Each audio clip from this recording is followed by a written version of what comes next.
Good day, I'm Stephen McHugh, and this is your JIS News for Monday, November 16. Government is finalizing an implementation plan for a COVID-19 vaccine rollout as soon as one is approved for distribution in Jamaica. Chief Medical Officer Dr. Jacqueline Bisesa McKenzie gave the update during the Ministry of Health and Wellness's most recent virtual COVID Conversations press conference. As with every vaccine, there are a lot of things to do even before the vaccine gets here that we have to sensitize the public, we have to sensitize our healthcare practitioners, and we have to look at the actual logistics of getting the vaccine out. She says its distribution will be along the lines of the influenza plan, with health workers on the front line being among the first recipients of the vaccine. PAHO's Assistant Director, Dr. Jarbas Barbosa da Silva, who joined the virtual briefing, says 11 vaccines are currently undergoing Phase 3 clinical trials, which is the final stage of the development process. He says the findings of one or more are expected to be released and published by year-end. We are expecting that by the end of November and the end of December, many of these 11 vaccines that are already in the final phase of the tests are finishing their tests, the clinical trials. They will publish the data and they will present the request to receive a license. So, and after the license, they need to produce the vaccines and start deploying. If everything goes well, we expect that during the first semester, maybe by March, we can have the first deployment of vaccine. He assured that every country, including Jamaica, which has joined the COVID-19 Global Access Facility, will receive the vaccine. In the meantime, Cabinet is now assessing the likely impact of traditional Christmas activities on Jamaica's COVID-19 spread and measures to prevent a spike in cases. Health and Wellness Minister Dr. Christopher Tufton gave that update at his ministry's recent virtual press briefing. We're going to be discussing some of the issues around the season. What are some of the measures that we need to take? We will start to communicate those measures early once Cabinet signs off. And next Thursday, we're going to be focusing heavily, if not exclusively, on what are these measures, what are the expectations, what are the likely impacts, and how you can play your part in helping us to overcome the possibility of another surge in January or late December, depending on how things play out. He warned that persons may have to reassess some of the ways in which they traditionally celebrate the holiday in light of the ongoing pandemic. Tourism Minister Edmund Bartlett says despite the global pandemic, most of the major airlines serving Jamaica are increasing service to the country as demand picks up. Minister Bartlett says these carriers include American Airlines, Delta, JetBlue, United Airlines, Southwest, Air Canada, WestJet, and Copa.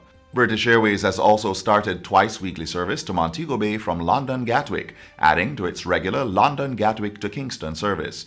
In addition, Virgin Atlantic returned to Jamaica in October, with service from Heathrow to Montego Bay twice weekly and will move to 3 days per week this winter. Mr. Bartlett provided the update during the Jamaica Product Exchange, JPEX 2020 first ever virtual event recently. Online travel agency Expedia has reported that searches for Montego Bay, Jamaica rose 15% in July, and Jamaica was among the most searched for destinations in the Caribbean.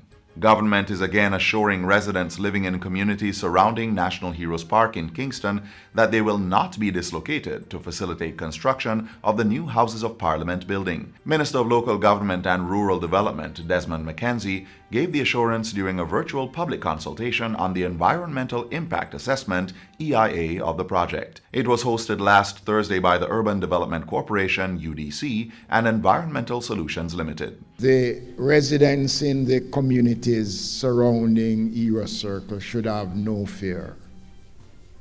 There is no intention for any dislocation, any demolition of houses or moving out of persons to facilitate the construction of the Parliament building. Minister McKenzie says the project will upgrade the value of existing communities around the Parliament building, which include Almontown, Campbelltown, Woodford Park, and Fletcher's Land. He says government intends to look at the physical structure around the various communities to see how they can be improved.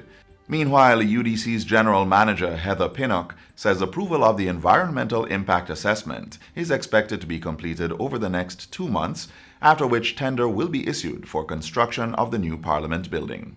Tender should take no more than 6 months, and so we would aim to be breaking ground by the middle of next year.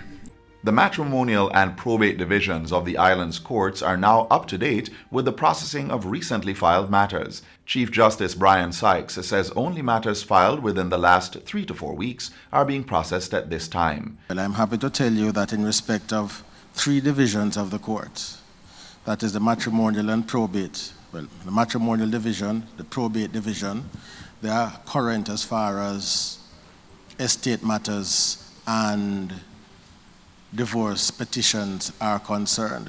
Justice Sykes was speaking recently at the Conversation with the Judiciary function. He says there are some old probate matters in the courts which have been lying there for the last 20 years and which the courts are also currently working on filing.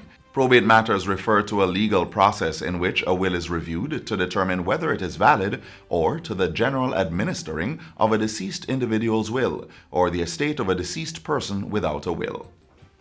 And finally, residents in communities marooned by the recent floods are being advised to bury their garbage until their homes are accessible by the waste management team.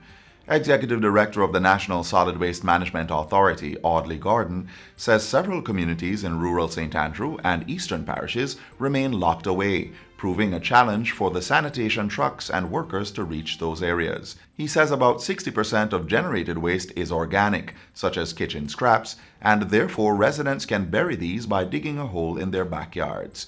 Other waste products such as plastic bottles should be bagged until collection resumes. For more information, residents are encouraged to visit nswma.gov.jm or call customer service toll-free at 1-888-CLEAN-JA, that's 1-888-253-2652 or 876-448-3220. And that's it for JIS News Today. I'm Stephen McHugh. Thanks for watching.